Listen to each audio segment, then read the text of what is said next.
Yes, that's right, that's me dropping the Doogee S58 Pro, and you'll find out how it survived throughout this review. Now, this phone is a rugged phone, as if it might not be obvious already, and it comes in at around £180 in the UK and around $200 if you were to import it, so if you live anywhere else. In Europe, I am told that it can be found for around €200. If you're interested in purchasing it, the links in the description below will take you to your localized Amazon store or indeed the relevant stores. Now, before getting into this review, if you do have Instagram, I'd very much appreciate a follow. It's at TotallyDubbed, and yes, that's a shameless plug. And furthermore, if you're interested in all electric or hybrid vehicles, do check out Totally EV. Your support would be equally appreciated. So first off, a quick look at what you get inside the box. Aside from the smartphone itself, you've got a charger. I've got the EU one for some reason, and it's USB Type-C to Type-A cable. You've got a little wrist sling if you want to attach that around the back of the phone, which is nice. You've got a USB Type-C to 3.5mm jack, and yes, that basically means it doesn't have a 3.5mm jack.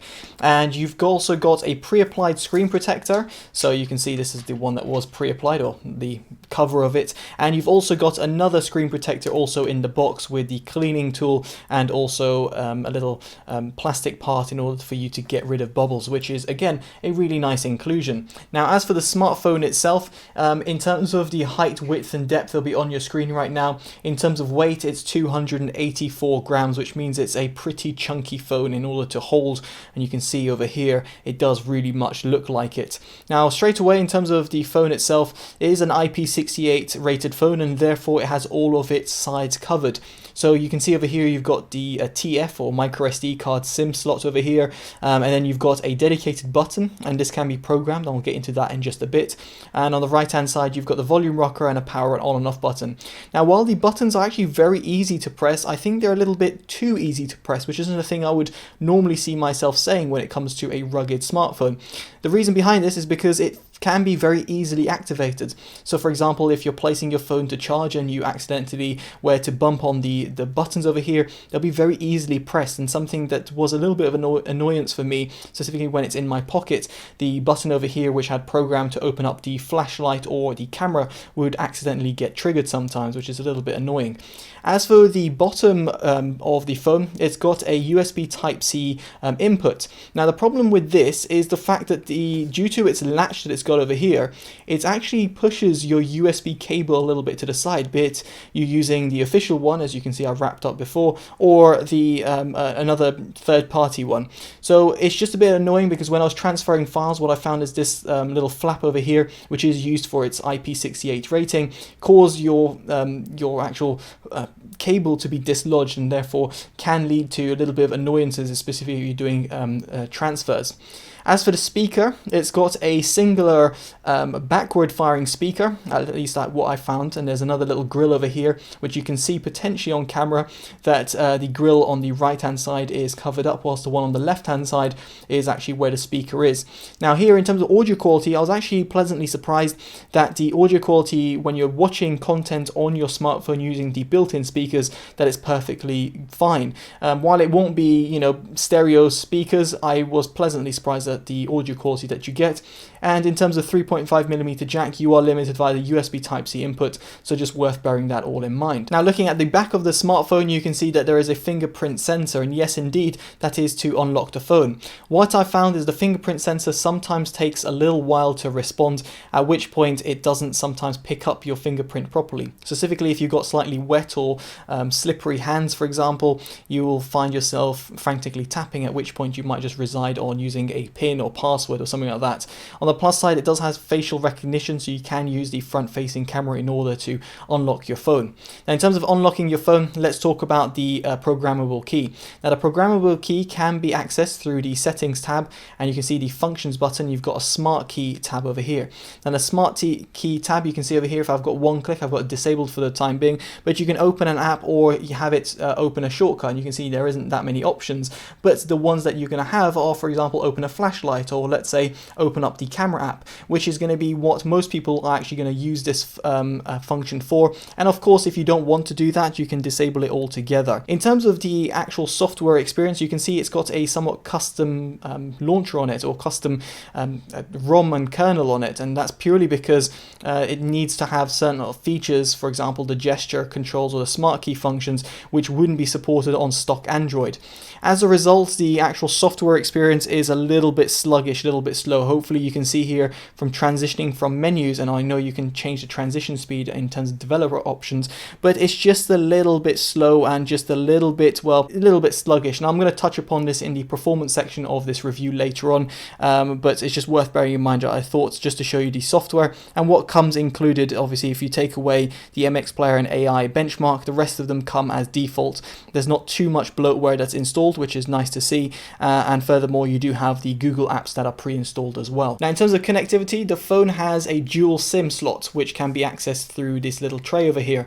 Now it's just worth bearing in mind that if you were to use a micro SD card expansion slot, it will use the secondary slot, so therefore a single SIM and micro SD card, or a dual SIM.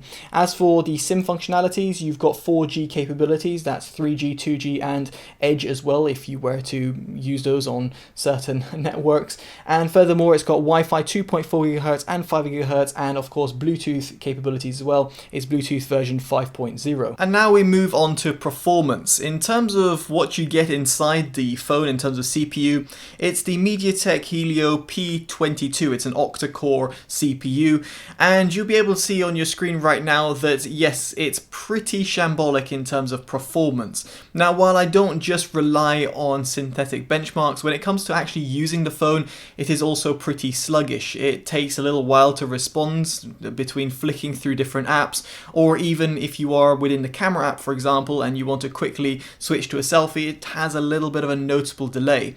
In terms of multitasking, it has got 6 GB of RAM, and therefore it means that multitasking is something that you can do, although just bear in mind that all that 6 GB of RAM is not always usable, and you can pretty much quickly tell if you were to come to kill tasks off and how it does a kind of a deep clean.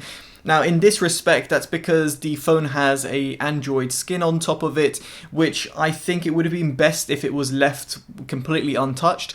Now the skin is minimal, but you can see why Doogee have integrated that, and that's purely because of what I showed before in terms of accessing, let's say, the dedicated key which can be programmed, which can't really be done if it was running completely stock Android. Now in terms of battery life, it has got a 5180 milliamp battery, and you can see again over here in comparison to other smartphones out there on the market that this phone actually does perform pretty good in terms of its battery benchmark. In terms of using it, in terms of like a daily driver, I will safely say that yes, the battery benchmark very much does reflect my experience with the phone, and really it's pretty outstanding as to how much battery you can get out of it. Of course, your mileage may vary depending on your usage, depending on the amount of screen on time that you have, and furthermore in terms of how intensive those apps are actually going to be. So again, that might completely depend on how you use the phone. As for storage, you've got 64 GB of usable storage. It's just a bit under that given the fact that you've got, let's say, the built-in apps which are installed and a little bit of formatting in terms of how storage normally works, but ultimately you've got around 60 GB of total usable storage, which is actually pretty good. And furthermore, if you do want to expand that, you've got the micro SD card expansion slots. Just bear in mind, as I mentioned before, that if you were to use the micro SD expansion slots, you can't use it as a dual SIM phone. So it's either a dual SIM phone or a single SIM phone with a micro SD card, which isn't too surprising as most phones kind of operate in this way. And here you can integrate up to 256 GB of additional storage, which should be plentiful for a lot of people. Now, as for display, the Doogee phone has a 5.71-inch HD display that runs at 720 x 1520, which is not exactly 1080p and not very impressive. The brightness of the phone is pretty good, had no issues in terms of readability, and yes, the resolution could be improved, although most people buying this phone might not care all that much. Of course, if you're watching full HD videos on YouTube, or indeed like let's say a movie or something, you will notice a little bit of, well, less PPI, because the overall PPI is around 295 for this 5.71-inch screen. But what's more interesting over here is its durability. Now, in terms of durability, it's very much linked with the display because it's got a Corning glass Gorilla display.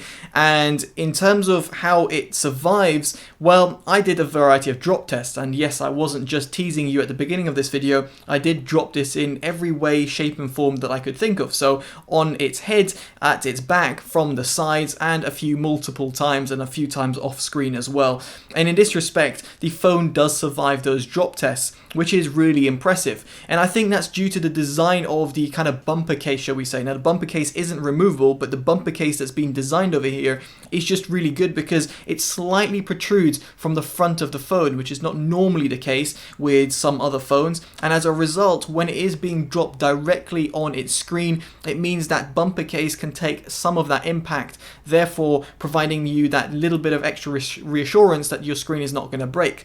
Of course, your mileage may vary. You might drop it on a spike, you might drop it from a higher height than 1.5 meters of the tested distance that I had, and that's what Doogee kind of claim in terms of its drop resistance, and it might break. You know, any phone can break, but I can tell you for a fact that the other phones that I mentioned in this review in terms of the benchmarks, like let's say my Samsung Galaxy S10 Plus, would definitely not survive in these tests, and as a result, this is a very much rugged smartphone. What I particularly like about it is in terms of its corners, in terms of its size designs, because here is where the most amount of impact will normally occur with a smartphone. Its weakest point is because that's where the smallest amount of glass resides and therefore can give you a crack throughout the screen. That's why you see a lot of smartphones in this respect. Now here, Doogee claim to have Michelin tires that basically reinforce it. Now I can't claim in terms of its Michelin tires or let's say Continentals or whatever it might be, but what I do care about is the fact that these bumpers actually do act as a buffer for when the phone is dropped, and as a result means that not only will this phone be dropped comfortably on its side and its corners, but it'll also even bounce, which might potentially lead to some other problems. But what I'm trying to say over here is that it's great in terms of its design implementation.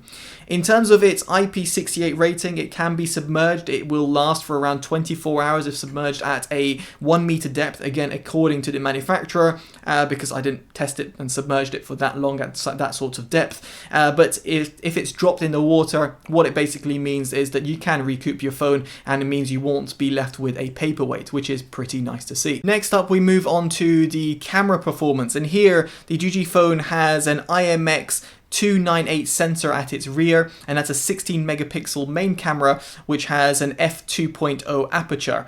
In terms of its macro lens, yes, it does have a dedicated macro lens. It's a 2 megapixel f2.2, and also at the front it's got a Samsung sensor that runs 16 megapixels at f2.0. Now in terms of the test, what you'll be able to see on your screen right now is me comparing it to the Galaxy S10 Plus, because that's my smartphone and the phone that I had handy. You can see over here that the S58 Pro actually does a pretty decent job, specifically when it comes to enabling HDR, and it just looks pretty nice. It's even got a monochrome type of mode, and again here it does a really nice job at portraying it. In terms of the bokeh mode, you can also enable this, and therefore gives you a little bit more artistic shots. You will have to bear in mind the distance, but you can adjust the bokeh effect, so that's pretty good to see. In terms of its selfie camera, again it's pretty decent. It does a good job at portraying my face and the background, and blurs this a little bit, and doesn't seem to overblow the background too much. And while it's not exactly perfect,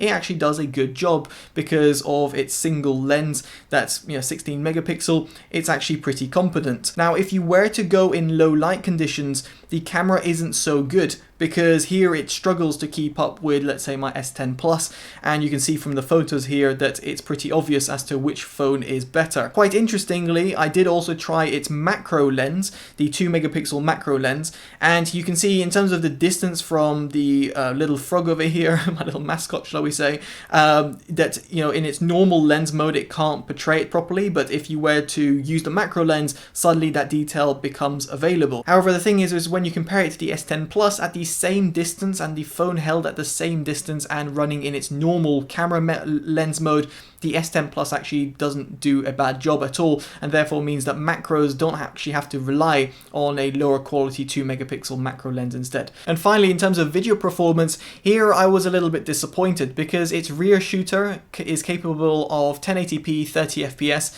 and truthfully I just wasn't impressed by the quality. The video looks a bit grainy, there's a bit of noise in the background, and it does suffer from choppiness when EIS is enabled through the video quality section in terms of the menu, and you'll be able to see on your screen that the differences are pretty stark between the S10 Plus, which isn't exactly the amazing phone for video quality, but you can see the Doogee S58 Pro is definitely a step down in this domain. And you know, truthfully, if you're going to be taking videos, you might want to be quite steady and just do slow pans instead of, let's say, running around with the phone. And this all leads me on to my verdict. Now, while I have been comparing this phone to more expensive competitors, well, not really competitors, which are non-hardened phones, you can also look at, let's say, the Cat S62, which I recently reviewed as well, and that costs around 700 odd pounds, making it a far more expensive alternative over the Doogee S58 Pro.